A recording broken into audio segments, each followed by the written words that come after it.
Serial অনুরাগের ছোঁয়াতে আমরা এখন দেখতে পাচ্ছি যে আমাদের রূপা যে বিছানায় শয্যাশায়ী, মানে হসপিটালের বিছানায় তিনি শয্যাশায়ী, তিনি মৃত্যুর সাথে পাঞ্জা লড়ছে।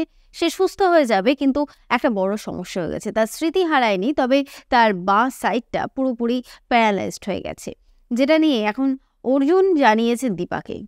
মানে এই বিষয়টা দীপা জানতো না, এবং এই বিষয়টা যখন দীপা শুদ্ধ ফ্যামিলি সবাই জানতে পেরেছে, খুবই সাংঘাতিকভাবে তারা ভেঙে পড়েছে। ঠিক সেই মুহূর্তে আমাদের সূর্য এসে জানে, সে এই বিষয়টা জানে, এবং দীপা হয়তো জানতো না, তবে সূর্য যেহেতু ডাক্তার, সেই সুবাদে সূর্য এই বিষয়টা জানতে পেরেছে, এবং সূর্য অর্জুনের কাছ থেকে পারমিশন চায় যে সে তার মেয়েকে একবার দেখতে যাবে, জাস্ট ডক্টর হিসেবে পেশেন্টকে দেখতে যাবে। এবং তারপরে সূর্য জানিয়ে দেয় যে যদি তার পুরো পরিবারের পারমিশন থাকে তবেই সে যাবে, আদারওয়াইজ সে যাবে না। তো এখন দীপা জানিয়ে দেয় যে বাবা মেয়ের সাথে দেখা করতে যাবে, এখানে বাধা দেয় রামিকে, যেতেই পারে। তো যাই হোক, সূর্য যায়, চেক আপ করে, কিন্তু এদিকে দীপা সাংঘাতিকভাবে ভেঙে পড়েছে, যে সে কী করবে বুঝতে পারছে না। দীপাকে শান্ত করে অর্জুন এবং জানায় যে চিন্তার কোনো কারণ নেই, ফিজিওথেরাপিস্টরা আসবে, তারা রেগুলার চেক আপ করবে এবং ফিজিওথেরাপি করবে, এবং তার ফলে আস্তে আস্তে রূপা ভালো হয়ে যাবে। এদিকে দীপার তো মন একেবারেই ঠিক নেই যে মেয়ের এরকম একটা বিপদ ঘটেছে। এবার মেয়েকে কত তাড়াতাড়ি সুস্থ করবে, কত তাড়াতাড়ি মেয়ে হাঁটাচলা করতে পারবে, এটা নিয়ে দীপার সাংঘাতিক চিন্তায় রয়েছে। এরই মধ্যে পুলিশরা এসে হাজির। পুলিশরা হাজির কেন হয়েছে? কারণ পুলিশরা ওদিকে মিশকাকে জেরা করছিল। মিশকা তো অনেক কিছু বলেছে, কিন্তু তারপরে মিশকা বলেছে যে আপনারা এটা প্রমাণই করতে পারবেন না যে আমি এই ধরনের কাজ করেছি। তার কারণ হচ্ছে আপনারা তো জোর করেও আমাকে দিয়ে এগুলো বলাতে পারেন, তাহলে আমাকে আগেও কেউ জেলে ধরে রাখতে পারেনি, এবারও পারবে না। এই বলে তো পুলিশদেরকে একটুখানি ঘাবড়ে দিয়েছে আমাদের মিশকা। সেই জন্য পুলিশরা এসে এখন জিজ্ঞাসা করছে যে রূপা কোথায়। রূপার সাথে তারা কথা বলতে চায়, কিন্তু এই মুহূর্তে অর্জুন জানিয়েছে যে রূপার ঠিক কী কন্ডিশন, এবং রূপা পারবে না চাইলেও বয়ান দিতে, যে তার সাথে কি হয়েছে না হয়েছে, সে চাইলেও এগুলো সে বলতে পারবে না। তো এখন পুলিশদের মাথায় হাত পড়েছে, তার কারণ মিশকাকে তারা কোনোভাবেই জেলে রাখতে পারবে না। এই শুনে সবাই একটু চমকে গেছে, এবং সবার মাথায় হাত পড়েছে যে স্বাভাবিক, মিশকার বিরুদ্ধে নাকি কোনো প্রমাণ নেই। মানে এত বড় একটা হসপিটাল, তাতে কোনো সিসিটিভি নেই যাতে করে দেখা যায় যে মিশকা ইঞ্জেকশন দিয়ে রূপার ক্ষতি করছিল, দীপা তাকে গিয়ে হাতে নাতে ধরেছে। একটা সিসিটিভি এরকমও নেই যাতে করে দেখা যায় যে মিশকা ওখানে নার্সিংয়ের ড্রেস পরে এসেছিল। তাহলেই তো ওখানে প্রশ্ন তোলা যায় যে মিশকা কেন হঠাৎ করে নার্সের পোশাক পরে ওই নার্সিংহোমে হাজির হয়েছে। তোলা তো যায় না, কিন্তু না, এসব কিছুই হচ্ছে না। তো যাই হোক, ওইদিকে মিশকার সাথে মিশকার পাপাই দেখা করতে যায়। পাপাইকে সে বলে যে তুমি চিন্তা করো না, আমি তো কালকেই ছাড়া পেয়ে যাবো। এবার মিশকার পাপাই এখন মিশকাকে বোঝাচ্ছে তুই তো এখানে রয়েছিস, কিন্তু আমার চিন্তা হচ্ছে তোর বাচ্চাটাকে নিয়ে। তো এখন মিশকা এমন একটা কথা বলেছে যে মিশকার পাপাইয়ের মাথায় হাত পড়ে গেছে।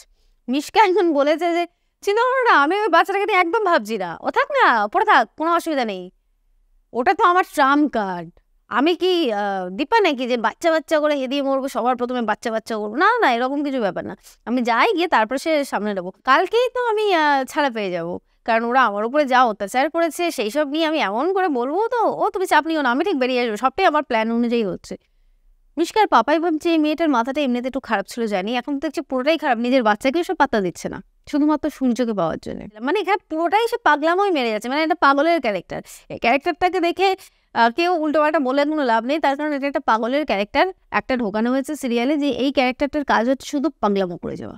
এর সাথে কোনো লজিক খাটবে না, এর সাথে কোনো বোধ বুদ্ধি জ্ঞান খাবার দাবার ফ্যাশন কিচ্ছু খাটবে না, এর শুধুমাত্র পাগলামো করবে। তো ঠিক আছে, এখন ওইদিকে আরেকটা ঘটনা, সেটা হচ্ছে সূর্য বাড়িতে গেছে, বাড়িতে গিয়ে অনেক প্রমাণ জোগাড় করার চেষ্টা করছে যে মিশকাকে এবার শাস্তি দিতেই হবে। কিন্তু প্রমাণ কতদূর কি জোগাড় করতে পারবে সেটা আমরা কেউ জানি না, তবে আগামী দিনে একটা বড় রকমের মিরাকেল হয়তো ঘটতে চলেছে, এবং সেই মিরাকেলটা অনেকটা এরকম যে কেউই তো জানে না, কেউই তো মানে মিশকার বিরুদ্ধে গিয়ে দাঁড়িয়ে বলতে পারবে না যে হ্যাঁ আমি সবটা দেখেছি।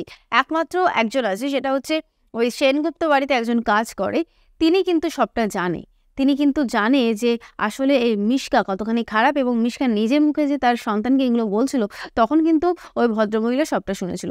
তিনি চাইলে কোর্টে গিয়ে এই পুরো বিষয়টা বলতে পারে, তাহলে একমাত্র মিশকার শাস্তি হবে। আদারওয়াইজ রূপা হয়তো সুস্থ হয়ে ছুটে গিয়ে বলবে আমি এসেছি, আমি সবটা বলছি, এই মিশকা এই করেছে, মিশকা ওই করেছে, এই সবটা মানে জানাতে পারে কোর্টে, এবং জানাতে পারলে যেটা হবে সেটা হচ্ছে মিশকার শাস্তি হবে।